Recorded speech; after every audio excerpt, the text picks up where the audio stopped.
Hello, everyone. This is Asbed Bedrossian. And this is Hovik Manucharyan. And we're talking with Gev Iskajyan on the latest conditions and events during the Artsakh Blockade. Gev is with the ANC in Artsakh, Nagorno-Karabakh, and he lives in Stepanakert. Today is July 19th, 2023. This is the 219th day of the Artsakh Blockade. Good evening, Gev. How are you doing? Hi, Gev. Hey, guys. I'm good, all things considered. Good to be on.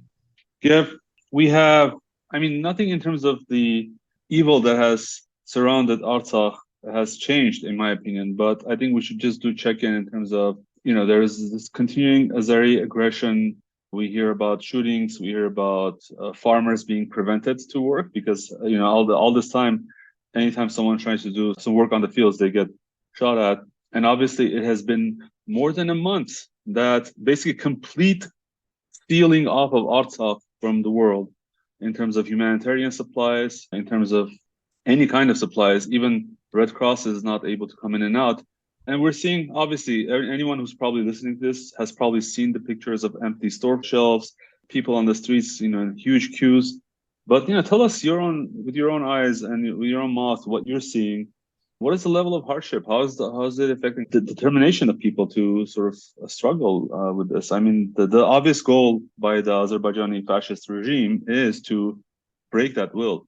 To be honest, it's I'm not sure how long the government in Artsakh can keep on going with being completely sealed off. But tell us what you're seeing.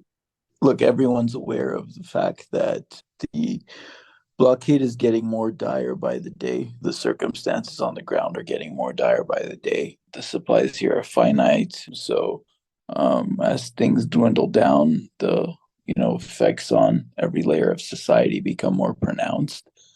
I think that everything kind of plays into each other.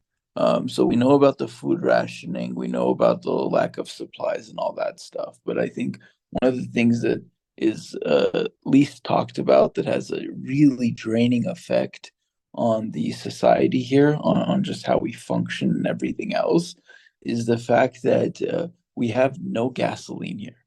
So let's say there is some, scarce amount of food, some crops that are being harvested in places that aren't getting shot up, as you previously mentioned. To get that from the villages to the city where, I would say 60-70% of the population lives, it is becoming incredibly hard now. So the little supplies that we have, it's really difficult to get them to different places to meet those needs. On top of that, you guys know so many businesses have been shut down.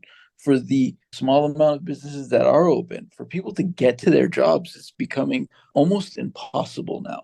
Before we had so little fuel that they stopped giving them to the vehicles. So if you drive a car, you're not really going to get access to benzene. You're not going to get access to fuel, and your reliance was on public transportation. Now there's like one or two public transportation lines that are functioning once or twice a day maximum, and that's going to get shortened down to maybe zero. And then you're talking about, if you guys have seen those like long queues for those lines for bread, it's not necessarily that we have even though that's dwindling, the problem yet is not like the lack of flour. It's the fact that we can't get that bread from the bakeries, from the villages to the rest of the population because of the fact that we have so little fuel. So all of these things become compounded on top of all the other things that you guys know about. And this is during summer, the easy part of the year. Yeah, I would just I would get very stressed just not knowing if I'm living in a remote area, what happens if there's an attack, or what happens if I need to go to an emergency room and not being able to go there.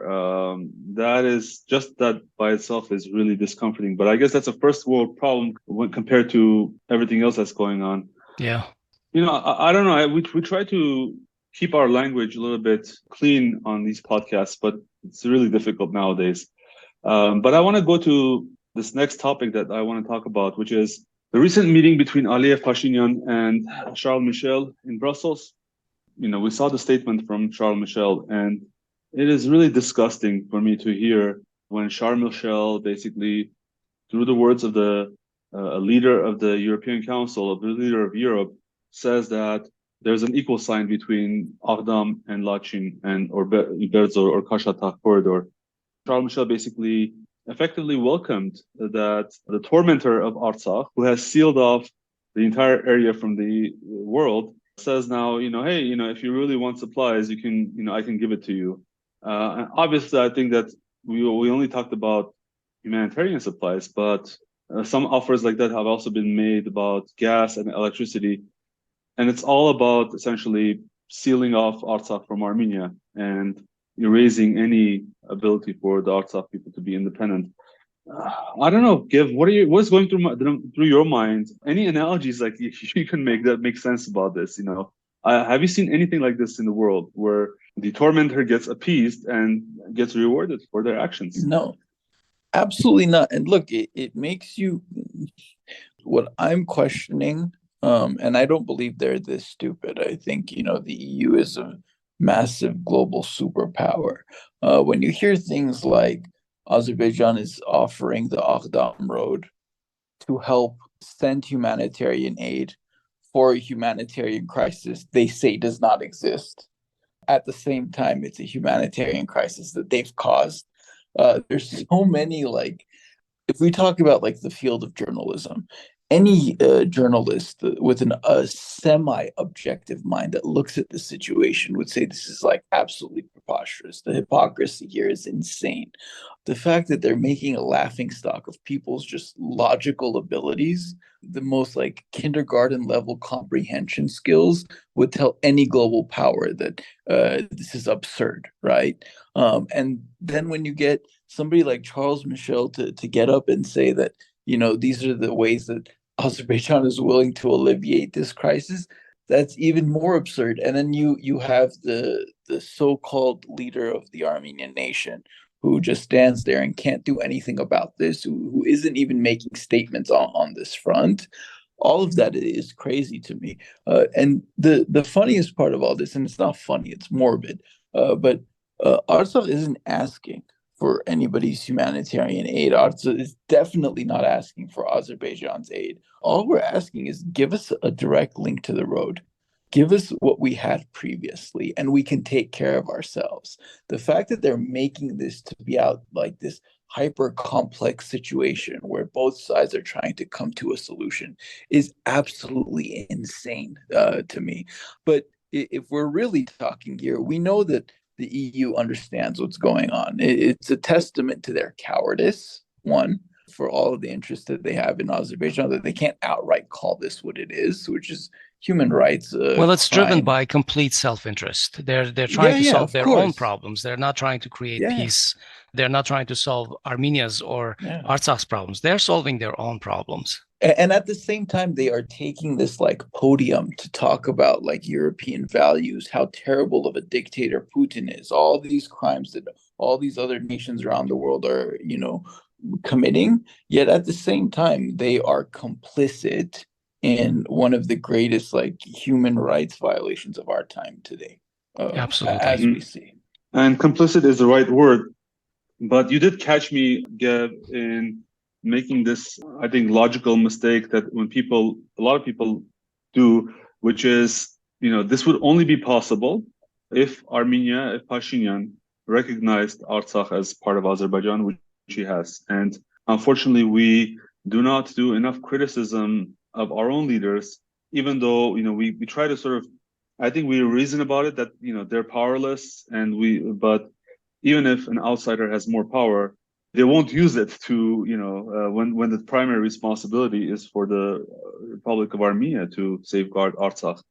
I'm out of words. I mean, I called Pashinyan traitor every day, but obviously that also it loses its value. What do you think that, we can do besides just lamenting about this? For instance, one of the criticisms that I've seen, where there's this national movement that was launched on July 14, and we can go into that. Everyone in Artsakh basically went to the streets. They criticized everyone equally. Now, there was the sister, I guess, movement in Armenia where they are also protesting in different locations. They protested in front of the UN. They protested in front of the Russian embassy. I'm pretty sure other embassies, but they never stopped in front of the residence or the office of the Prime Minister of Armenia. So Is there anything else that can be done directly directly calling out that the main problem I see is that the main responsible party, is Armenia, is not doing its part? Look, if I can be as blunt as possible about this, you guys know my opinions on this. Absolutely, I think that Pashinyan has, in one way or another, betrayed his nation. But unfortunately, and people can say I'm wrong or whatever, but from what I see right now, if one is a traitor, a nation is supposed to react appropriately to that, right? And I've put less blame today on Pashinyan because I know what he is than on the general populace. And I'm sorry for my frustration of Armenia. To let somebody get away with as much as Pashinyan has gotten away with speaks to the core of our issue, which I think is beyond Pashinyan. It's this total lack of apathy. It is this total disconnection with our history, our even a notion of self-preservation as a people. These are really, really deep problems, and they go beyond even the situation in Artsakh. If this is the road that our people are going to go down, if this is the type of apathy they are going to respond with, as we've lost 30% of our nation, 70% of Artsakh, and if things go the same way they go, we're going to lose more. And to see the Armenian people lackadaisically getting along with their day, obviously this isn't everyone. There are people day and night that are fighting tooth and nail for Artsakh, for their people. But at some point, we have to shift the blame beyond the traitor that we know to the populace that is kind of just letting it happen. Well, it does appear that Armenia's leadership has adopted a path of self-interest which no longer includes Artsakh in the Armenian nation. No. But I don't think that this current government has made that definition. Instead, I think that since they lost the 44-day war, their agenda is handed out to them from external actors like Turkey and Azerbaijan. Meanwhile, the so-called independent mediators are trying to get the most for themselves from the current geopolitical movement. Gev, can you say what is the message of this new national movement? What are its goals? What is Gurgen Nersisyan trying to achieve with this initiative? Look, I'm going to be incredibly blunt and incredibly honest here. This movement, and there are parts of this movement that started way before Gurgen Nersisyan. He kind of, jumped on it as things got worse. But these movements are not done by governments. They are done by the people. So the people that yesterday went and put a concrete barrier in front of Aghdam, to me, that's the movement. The movement is not Artsakh Harutyunyan, who should be, the commander-in-chief of a wartime nation, which is Artsakh, sitting in a tent. It's not Gurgen Nersisyan getting up and speaking to crowds when he should be leading this country and pushing for, with the Russian peacekeepers and through every other method, a solution to this problem. This movement is real. This movement is led by the people. And if the government of Artsakh itself is not up to the task to lead this movement will also take them out as well, out of the picture in terms of running this nation. I don't like the imagery of Artsakh Harutyunyan being the leader of a nation, setting up a tent in front of his own parliament. I don't think that one is going to result in anything drastic. And at the same time, we have some of these leaders who are scared they'll allude to the Armenian government, but are scared to come out and say, Pashinyan has said this, this, and this, and therefore he does not represent us. On any stage he goes to, in any meeting, in any capital that he is at, he does not represent the people I of could Artsakh. not agree with you more. I don't understand why they're not out there screaming from rooftops, telling Pashinyan to stop talking for Artsakh. He has absolutely nothing to say about Artsakh. Maybe it's because he was there on the night of June 21, 2021, congratulating Nikol for his re-election. Yeah, look, there's, I'm at a point where I'm just completely blunt about everything because I genuinely feel like we're at a critical juncture. So there is this part of statecraft that we have to keep in mind, that Artsakh would not be able to sustain itself with the situation that it's in without funding from the Armenian government.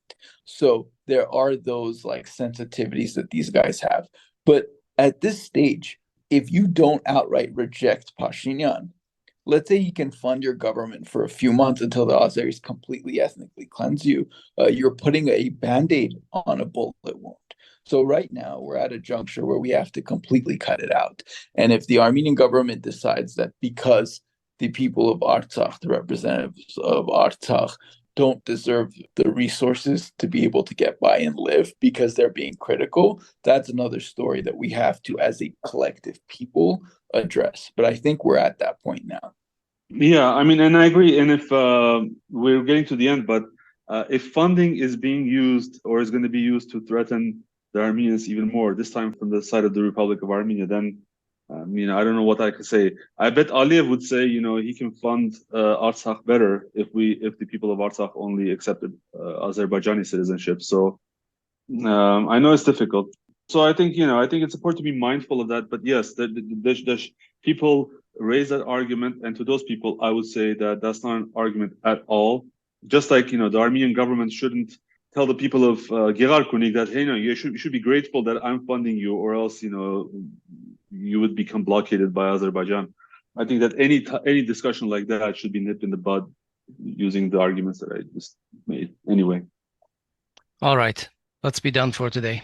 Guys, yeah, although this is about Artsakh, but in Armenia, there is a HayaQve effort. So I would suggest, if you're a citizen of Armenia, if you know anyone who is a citizen of Armenia, try to reach out to people on your social network and get people to sign the HayaQve signatures, so that at least it's another form of pressure in Armenia itself against the treasonous handing over of Artsakh to Azerbaijan. Hovik, where are they at with those signatures? Last I heard, over 25,000. I mean, yeah, so they have several more weeks to go, I think 4 more or 5 more weeks, but I have no question in my mind that they would reach the 50,000 signatures required, but I think that they need to reach it tomorrow. They need to reach it. The fact that it's still at 25,000, it just speaks about the same sort of apathy that we're seeing everywhere else. To be honest, yes, it requires the efforts of everyone. It's difficult to not do this, but just think about the next time you're having a coffee, think about the fact that people in Artsakh can't even get bread, So if it takes you 10 minutes a day, just contact your friends, tell people to sign the HayaQve. That's all. All right. Gev, thank you for joining us today. Thanks for having me on, guys. Thank you, Gev.